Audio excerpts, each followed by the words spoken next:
ਸ਼ਾਨ ਸਾਹਿਬ ਬਹੁਤ ਅੱਛਾ ਲੱਗਿਆ ਕਿ ਤੂੰ ਸਰਾਇਕੀ ਹੋਵੇ, लेकिन हो सकता है कि ਇਹਦੇ ਵਿੱਚ सराइकी बहुत सारे लोग ना भी समझते होवन। मैं उनको जवाब भी दे रहा हूँ।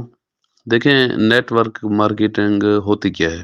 नेटवर्क को आप जहन में रखें कि नेटवर्क की ना एक मीनिंग को जहन में रखें कि आप एक जाल बनाते हैं, ठीक है ना, और दो से शुरू करते हैं, फिर चार पाँच, इसी तरह पूरे का पूरा नेटवर्क जो है वो आप उस आपकी लूप में आ जाता है। तो इसी को जो है ना, जब एक यानी जिस तरह एक किसी काम का आगाज किया जाता है, तो शुरू-शुरू में क्या होता था जब सोशल मीडिया नहीं था, ये नेटवर्क मार्केटिंग आज की नहीं है, ये काफ़ी अरसे की चल रही है। जब सोशल मीडिया नहीं था, तो फिर लोग क्या करते थे, खतों की दावत के ज़रिए एक-दूसरे से कोऑर्डिनेट करते थे। और उसके बाद फिर यानी ये बहुत पुराने एग्ज़ाम्पल को भी ले लें, तो जाते-जाते काफ़िले पैगाम भी ले जाते थे कि भई अब ये भी एक नया काम शुरू हो गया, लेकिन वो टाइम टेकिंग होता था साहब, ज़रा कम्युनिकेशन का दौर नहीं था। कम्युनिकेशन बहुत टाइम लेती थी।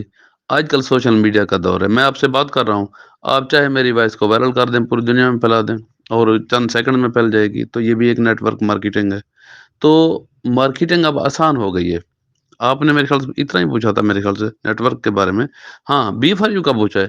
तो भाई बी फॉर यू में भी तो यही हुआ है ना कि सैफ अरमान साहब को कुछ लोग लेकर आए थे यहाँ पे।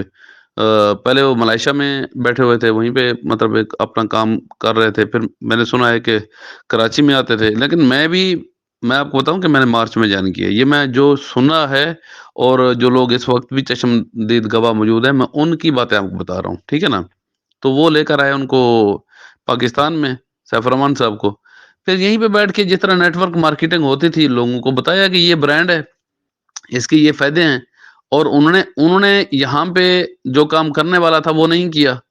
हम तनकीद करते हैं ना इसके ऊपर। देखो, अब ये ऑनलाइन बिज़नेस है, फिज़िकल बिज़नेस तो नहीं है। आप किसी कागज़ों में तो पैसे जमा नहीं करवा रहे, ना स्टाम्प पेपर पे लिखवा रहे हो कि मैं ये पैसे दे रहा हूँ और उसका ये एवज़ में प्रॉफ़िट लिया करूँगा। ऐसे होता है ना, बैंक में आप पैसे जमा करवाते हैं, भले वो आपको प्रॉफ़िट बहुत कम देते हैं, ना होने के इसके मुकाबले में तो ना होने के बराबर है ना। तो वहाँ पे लेकिन आपकी डॉक्यूमेंटेशन होती है। यहाँ पे क्योंकि ऑनलाइन बिज़नेस है, यहाँ पे डॉक्यूमेंटेशन नहीं होती है और ना कभी होगी, ऑनलाइन की कभी होती भी नहीं है।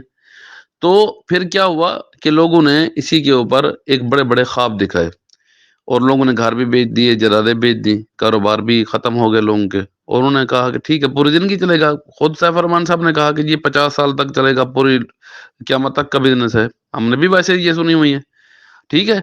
और फिर लोगों को असल में कहना क्या चाहिए था? कहना ये चाहिए था कि भाई देखें, आपके पास अगर ₹100 है ना, तो आप इसमें से ₹10 लगाओ, ₹15 लगाओ, हद मार दो ₹30 लगा दो। लेकिन बाकी अपने जेब में रखो, हालात का कोई पता नहीं चलता। और दूसरी बात ये भी करनी थी कि ये जो क़यामत तक वाली बात थी, मेरे ख़्याल ये भी गलत है, क्योंकि अगले दिन का पता भी नहीं होता। आजकल आप सुन नहीं रहे, एचएफसी भाग गई है, एफएक्स कॉपी भाग गई है, एचए फॉक्स भाग गई है और ट्रोन के नाम से 1-2 ब्रांड भाग चुके हैं। आने वाले दिनों में पता नहीं और कितने भाग जाएँगे। तो यही कहना चाहिए भई, अगले दिन का भी नहीं है। देख लो, अब ऐसी-ऐसी वेबसाइट भी आई हुई हैं, कहते हैं जी पैसे जमा करवाएँ, 24 घंटे में डबल हो जाएँगे। तो क्या उनका फिर एतबार देना चाहिए? क़यामत तक वो चलाएँगे? भाई आज कोई एतबार नहीं है, ना पहले एतबार था ना आज एतबार है। हाँ, नेटवर्क मार्केटिंग तो है। आज एक ब्रांड लॉन्च होता है, ठीक है ना? कल ही मैं सुन रहा था कि एक ब्रांड लॉन्च हुआ है। आज मुझे कोई दोस्त बता रहा था कि 4000 उसके यूज़र बन चुके हैं।